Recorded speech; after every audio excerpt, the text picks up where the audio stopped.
Matahari pun muncul, pertanda pagi telah tiba. Kubangun seperti biasa dan mulai bersiap-siap berangkat ke sekolah. Hai, namaku Haikal. Aku adalah siswa asal Riau. Ini adalah kisahku. Besok mungkin menjadi hari yang paling menyenangkan dalam hidupku. Atau mungkin tidak. Baiklah, akan kutetapkan besok. Akan mengatakan perasaanku.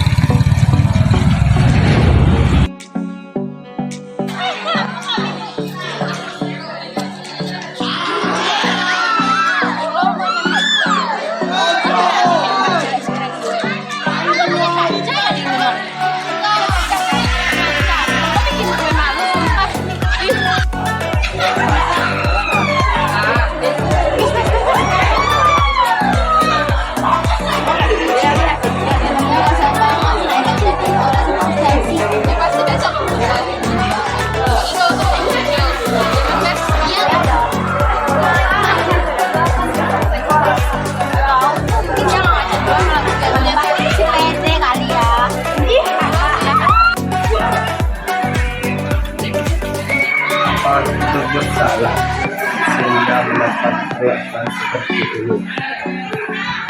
Hingga pada akhirnya berita tentang penolakan itu pun diketahui satu sekolah, dan pada akhirnya Haikal mulai menjadi bahan pembicaraan satu sekolah, dikucilkan di kelas dan mulai mendapatkan pembulian di sekolah. Hingga pada akhirnya teman-temannya di sekolah tak tega melihat temannya yang mendapat perlakuan seperti itu hingga menyarankan, Haikal, gimana kalau besok kamu izin nggak ke sekolah? Nah bener tuh, gimana kalau kamu besok izin aja? Dari tadi aku nggak bilang. Iya, aku juga gak pernah Haikal sama sekali. Hanya belum tahu. Ya mereka nggak tahu lah kan, yang ada di sana cuma aku sama dia doang. Ikut banget. Ya wajar lah, biasanya mereka juga ikut. Bahkan justru Haikal tuh lagi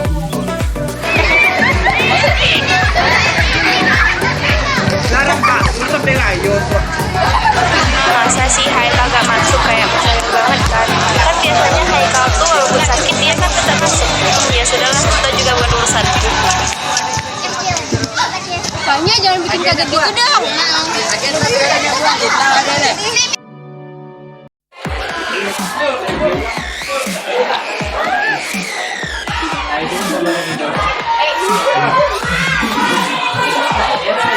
Dan apa yang sekarang sedang kau jaga itu sikap.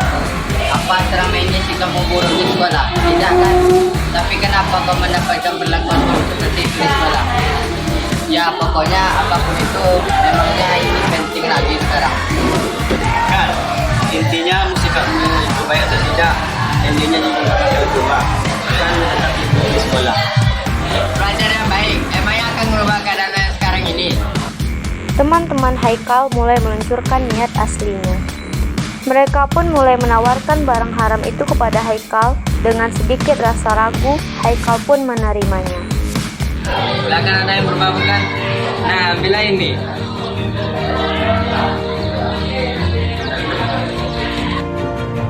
Hari demi hari pun berlalu, dan Haikal menjadi seorang pribadi yang sangat berbeda dari biasanya.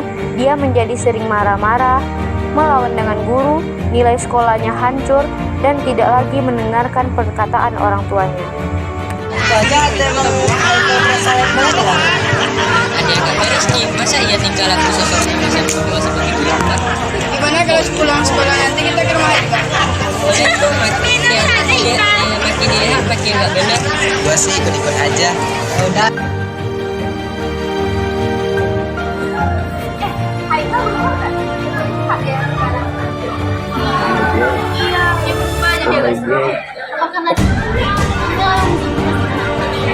Oh, aku sekarang. Kayaknya nggak kalau Haikal itu banyak banget. Sumpah, udah makan. Masa sih? Kamu tahu dari mana? Kok bisa? Aku tahu dari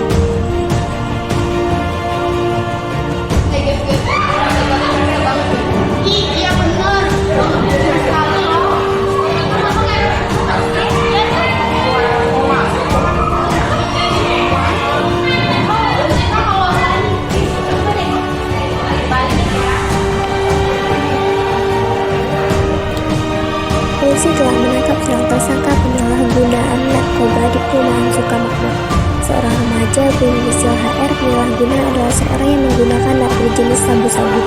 Lengkap dengan alat hisapnya ditemukan di rumah tersangka. Diduga tersangka adalah korban tidak sengaja menggunakan narkotika karena dibujuk untuk menggunakan narkoba.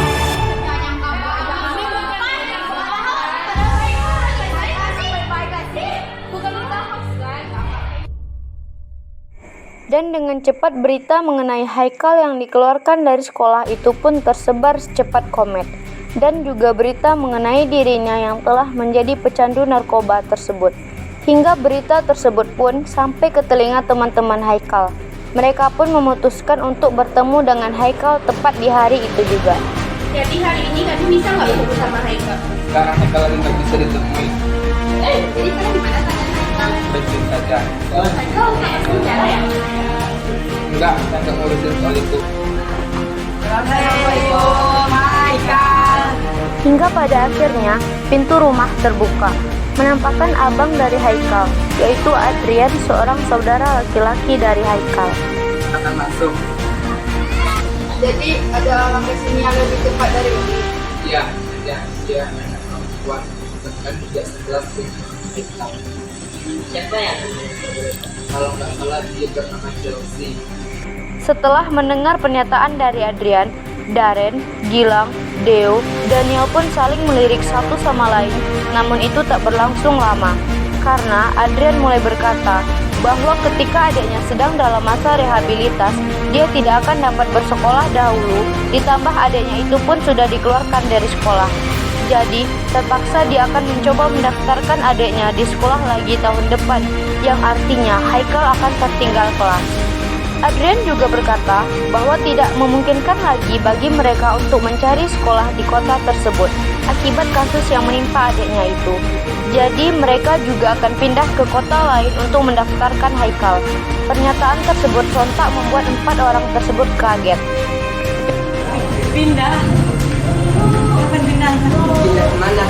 Emangnya harus sampai pindah? Dia itu memang harus dilakukan. Rencananya bulan ini kami mau pindah ke Bekasi. Setelah perbincangan singkat tersebut, mereka pun memutuskan untuk berpamitan dikarenakan waktu yang akan menjelang malam. Tak lupa mereka pun juga menitipkan salam untuk Haikal dan berharap agar Haikal dapat terbebas dari kecanduannya yang mengkonsumsi narkoba dan dapat beraktivitas seperti biasanya.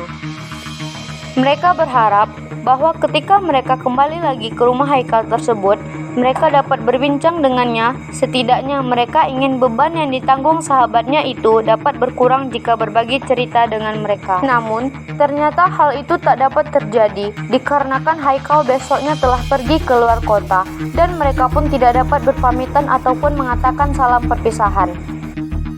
Hari berganti hari, bulan berganti bulan, tahun berganti tahun.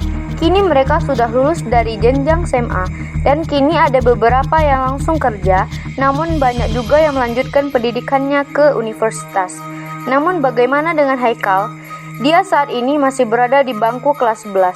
Tak diduga, ternyata dia harus menetap di rumah dalam waktu 2 tahun, berbeda dengan temannya yang saat ini yang sudah bekerja dan melanjutkan kuliah.